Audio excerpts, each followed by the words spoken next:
Hello friends. Today you are watching another video on NCERT World. Today we are going to do Class 8 Science Chapter 3 Coal and Petroleum.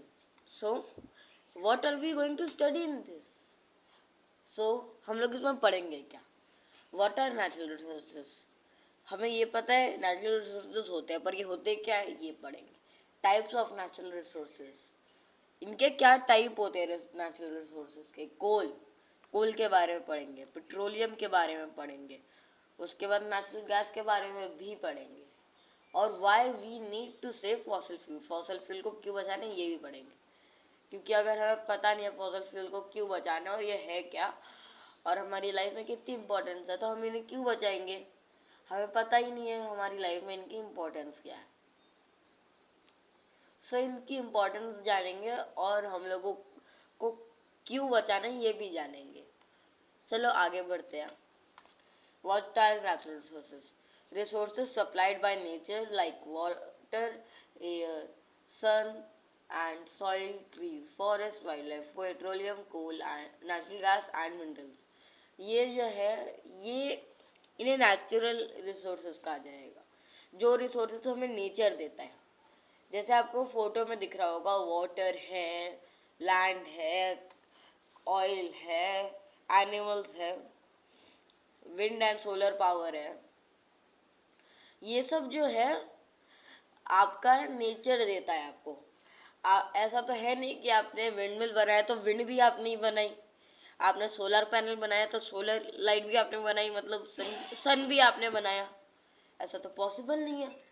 तो ये जो है हमें nature से मिलता है. Natural resources are something which comes from nature and people can not make natural resources, but they can collect it. Many industries like fishing, mining, hunting, agriculture and forestry revolves around sensibly use of natural resources. तो हमें ये तो पता है कि natural resources exist करते हैं, पर क्यों करते हैं? क्योंकि हम इनके बिना जी नहीं सकते. आप पानी पिए बिना नहीं जी सकते, हवा के बिना नहीं जी सकते, सॉइल के बिना जी सकते हो. बहुत सारे लोग कहेंगे हाँ जी सकते हैं. कैसे भाई? फार्मिंग नहीं होगी, खाना नहीं मिलेगा, मर जाओगे. ट्रीज के बिना जी सकते हो, ट्रीज ऑक्सीजन बनाती हैं, तो नहीं. फॉरेस्ट के बिना जी सकते हो, फॉरेस्ट में ट्रीज होती हैं तो उससे ऑक्सीजन बनती है. फॉरेस्ट में ट्रीज है, ट्रीज से एयर बनती है, एयर से हम लोग ब्रीथ करते हैं और जिंदा रहते हैं. वाइल्ड लाइफ जो लोग पहले रहते थे उनको तो खेती करना नहीं आता था. हम लोग अभी नया ही सीखे हैं खेती करना. हम लोग अभी खेती करना सीखे ही है, बहुत ज़्यादा टाइम नहीं हुआ है, थोड़ा ही टाइम हुआ है सिविलाइजेशन को सीखे हुए. ये जो है वाइल्ड लाइफ. पहले हम लोग हंटर्स थे, पूरी दुनिया में सिर्फ हंटर्स थे. तो हंटर्स थे तो हम लोगों को खाना के लिए वाइल्ड लाइफ चाहिए, हंट करने के लिए कुछ तो चाहिए. हम ऐसे हवा थोड़ी हंट कर सकते हैं. कोल और पेट्रोलियम, ये दो चीज़ों के बारे में हम पढ़ेंगे. पर हम ये दो चीज़ों को जलाते बहुत हैं. गाड़ी में आप क्या जलाते हो? पेट्रोलियम.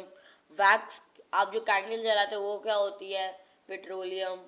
आप जो इलेक्ट्रिसिटी यूज़ करते हो वो किससे बनती है? कोल से. इन सारी चीज़ों से बनती है.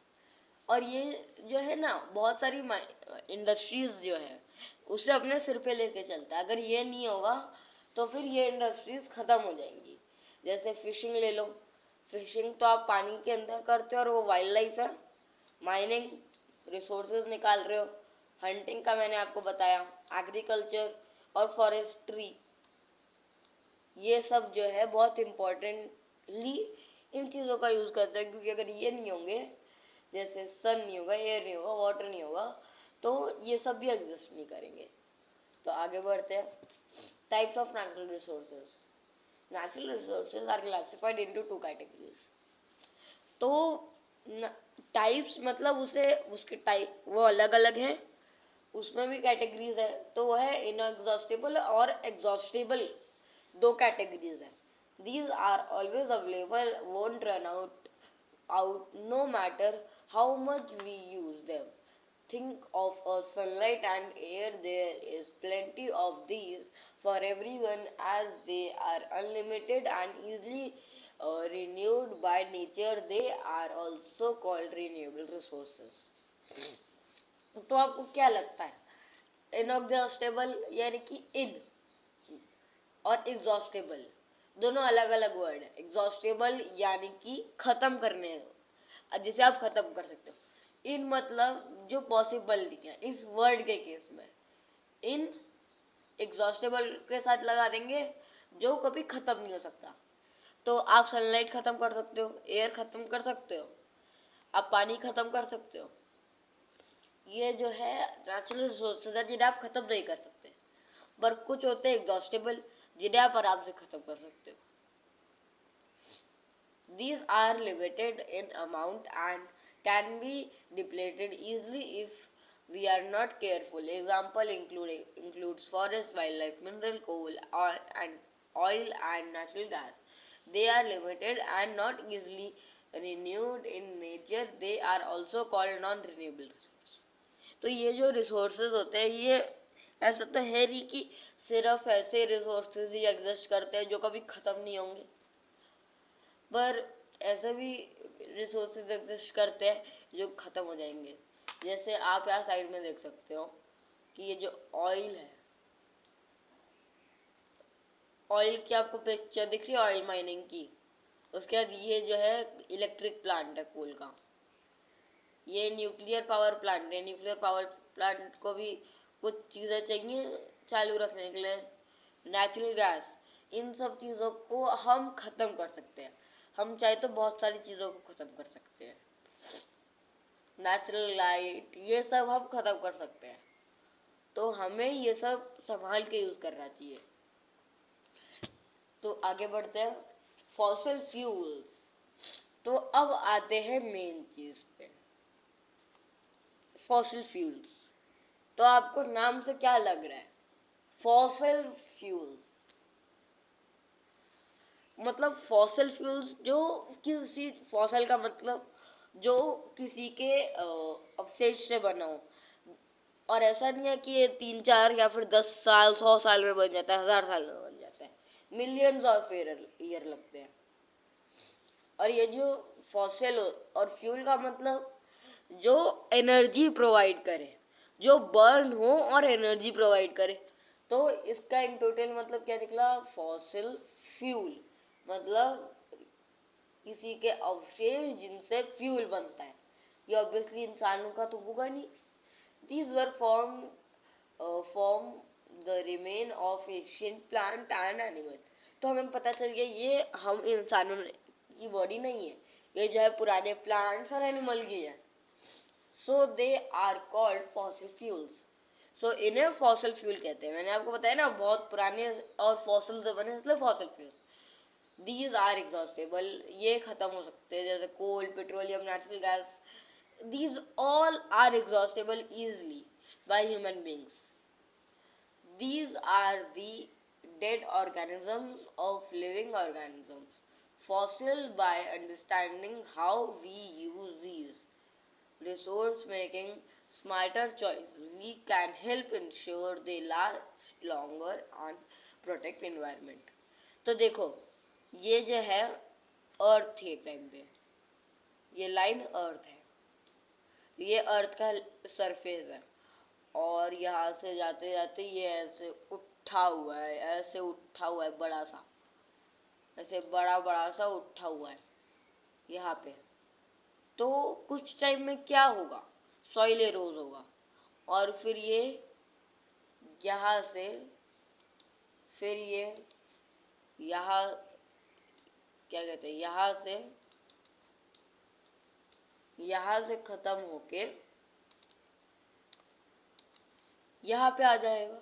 ये एक बैलेंस लेवल पे आ जाएगा. ऐसे एक बैलेंस लेवल पे आ जाएगा जो ऐसे कुछ होगा.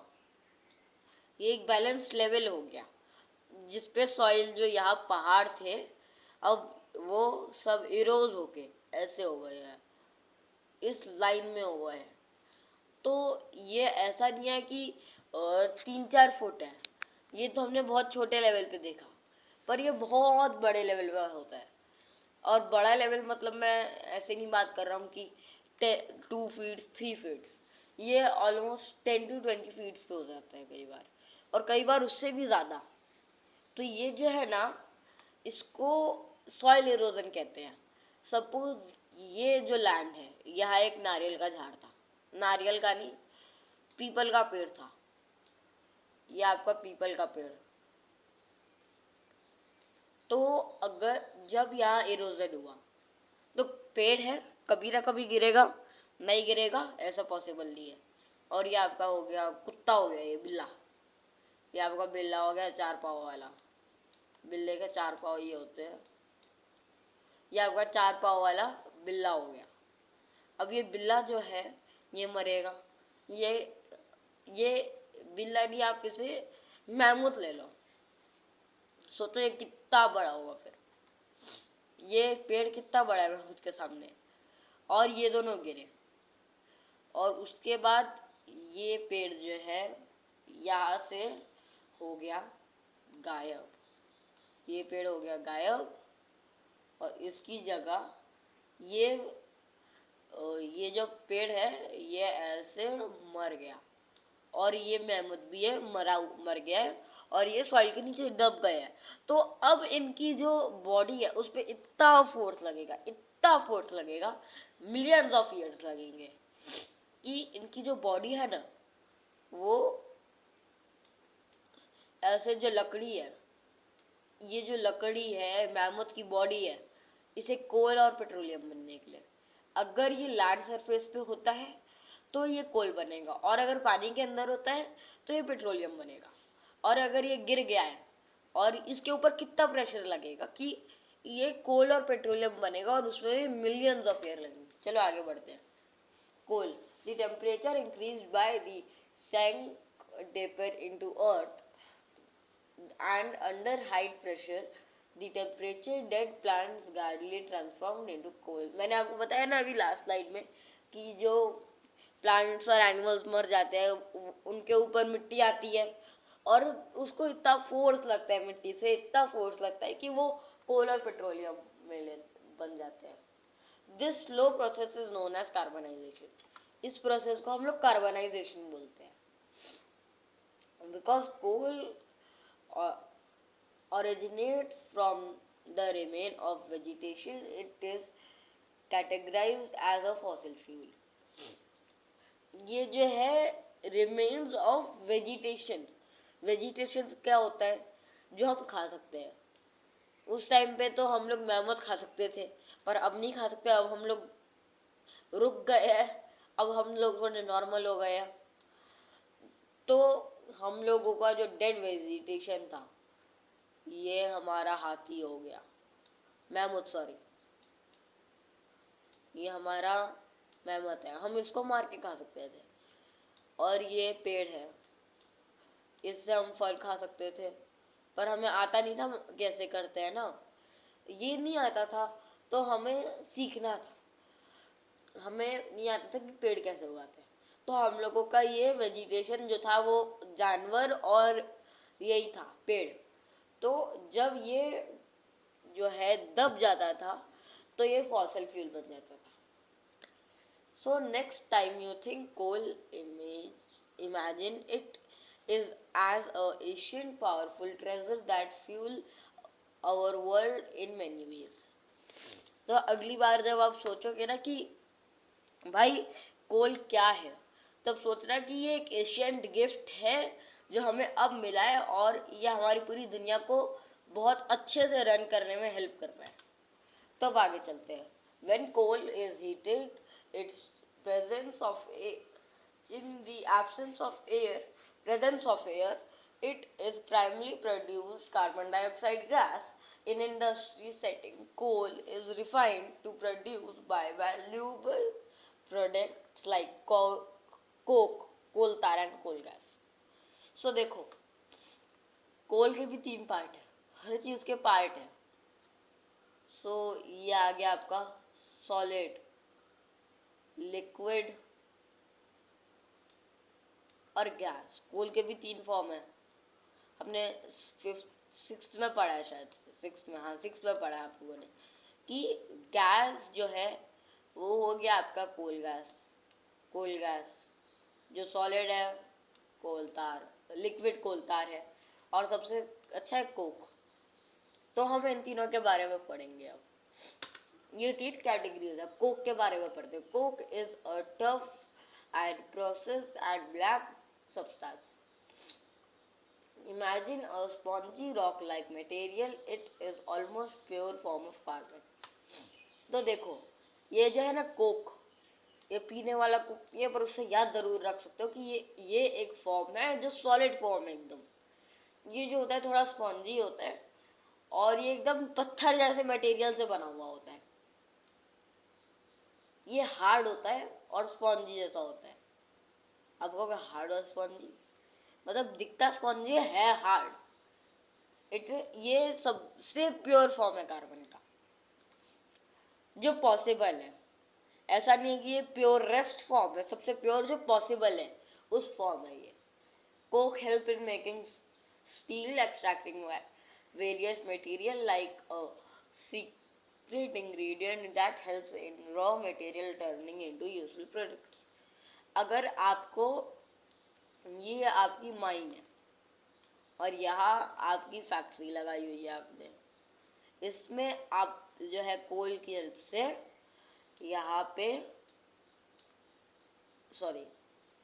कोल की हेल्प से आप यहाँ पे मिनरल्स बना रहे हो। आप यहाँ मिनरल्स बना रहे हो, यहाँ से आपने मिनरल्स निकाले, यहाँ आपने कोल की हेल्प से मिनरल्स को एक्सट्रैक्ट किया। अब वो मिनरल्स बहुत यूजफुल हो गए। कोई उसे सजाने के लिए यूज कर रहा है, कोई उसे अपने घर में रखने के लिए यूज कर रहा है, कोई उससे सामान बना रहा है, कोई उससे खुद घर ही बना रहा है। तो ये बहुत यूजफुल है। सो आगे बढ़ते हैं। कोलतार, ये जो है कोलतार, आपको अगर डेफिनेशन पढ़नी है तो पढ़ सकते हो। ये 200 चीजों का मिक्स है, 200 अलग अलग नेचुरल इंग्रेडिएंट्स एक साथ मिक्स्ड है, और ये होता है कोलतार। इससे जो है मोस्टली रोड्स बनती हैं, और इससे डाइज बनती है, परफ्यूम बनता है, पेंट बनता है, इन सब चीज़ों में ये बहुत यूज होता है। और आपने जो देखा है ना कि जो कोल रोड होगी उस पे एक सब्सटेंस लगाते हैं वो लोग, लिक्विड सा, उसे हम कोलतार कहते हैं। जो वो जो है ना, यहाँ मैं आपको अंडरलाइन कर देता हूँ, ये याद रखना, बिटूनियम और कोलतार, इन दोनों चीज़ों से आपकी जो रोड है उसका बनने का हेल्प करते हैं, जो फॉसिल फ्यूल्स में। आपको कि भाई कोल में तो ये आया ही नहीं बिटूनियम, हमारा अभी भी 2 टॉपिक्स बाकी है, तो सस्पेंस बना के रखते हैं। बिटूनियम जो है पेट्रोलियम में आता है। One interesting use of coal tar is making naphthalene balls which are used in home to keep moths and bugs away। मतलब इसकी जो है ना ऐसी बॉल्स बनती हैं जो आपके जो कीड़े होते हैं उन्हें दूर भगाने के लिए काम आती है। तो कोल तार भी यूजफुल है। कोल गैस, ये जो है ना, जब कोल को जलाया जाता है, मैंने ये कोल को एक फर्नेस में डाला और उसमें आग लगा दी, कोल में आग लगा दी। अब जो गैस प्रोड्यूस होगी उसे हम कोल गैस कहते हैं। ये जो है कहीं, ये बहुत जगह, petroleum was form organism living under sea. अब हम बात करते हैं पेट्रोलियम की। ये जो पेट्रोलियम नाम की चीज़ है ना, ये जब, ऐसा तो है नहीं कि पेट्रोलियम हमेशा से हमें पता था कहाँ मिल रहा है, नहीं, पर पेट्रोलियम जब फॉर्म होता है वो सी के अंडर होता है। तो सी के अंडर फॉर्म हुआ पेट्रोलियम। अब वह पेट्रोलियम फॉर्म हो गया है, तो अब वो हम लोग निकाल रहे हैं। और मैं आपको एक स्पेसिफिक और टॉपिक देता हूँ, आप कमेंट्स में बताना कि आपको क्या लगता है कि दुबई जैसी कंट्रीज में ये पेट्रोलियम इतना रिचली क्यों है, दुबई जैसे स्टेट्स में और यूएई जैसी कंट्रीज में इतना कॉमनली अवेलेबल कैसे है? Petroleum is a dark oily liquid. ये जो है ना, आप जो देखते हो कि अरे वाह येलो कलर का पेट्रोल होता है, डीजल का कुछ अलग कलर होता है, वैक्स का कलर कुछ अलग होता है, पर नहीं, तो ये पेट्रोलियम होता है ना, पेट्रोलियम इसमें सब कुछ आता है, सब कुछ in the sense petrol, diesel और ये सब आता है। डीजल से आपकी हैवी व्हीकल्स चलती है, पेट्रोल से जो है आपकी नॉर्मल कार्स चल जाती हैं, और लुब्रिकेंट ऑयल से आपकी लुब्रिकेशन होती है, लुब्रिफिकेशन करवाते हो गाड़ी में, गाड़ी के दरवाजे हिंज स्मूथ चले उसके लिए लुब्रिकेशन तो करवाना पड़ेगा ना, वो नहीं करवाओगे तो गाड़ी के हिंजेस नहीं चलेंगे अच्छे से, और वो भी हमें अच्छे से चलाने हैं, तो वो जो है हम लोग वैक्स से करते हैं। और ये जो पैराफिन वैक्स है ये हमारा कैंडल्स बनाने में यूज होता है। आप कहोगे भाई ये तो 10 रुपए का आता है, हाँ 10 रुपए का आपको मिल रहा है, पर उसमें कहीं ना कहीं तो किसी के साथ जाती हुई होगी, पर उसका जो है सब कुछ एक्सट्रैक्ट करने में अगर वो बच गया तो पैराफिन वैक्स से कैंडल बन गई। तो हम लोग जो है आज के वीडियो के लिए इतना ही पढ़ते हैं, और फिर मिलेंगे आपसे कल के वीडियो में, और मैं आपको पेट्रोलियम के बारे में और अच्छे से और डिटेल्ड वीडियो दूंगा एक और। Bye bye, thank you for watching, मिलेंगे हमारे नेक्स्ट वीडियो में। पहले क्यों नहीं बताया?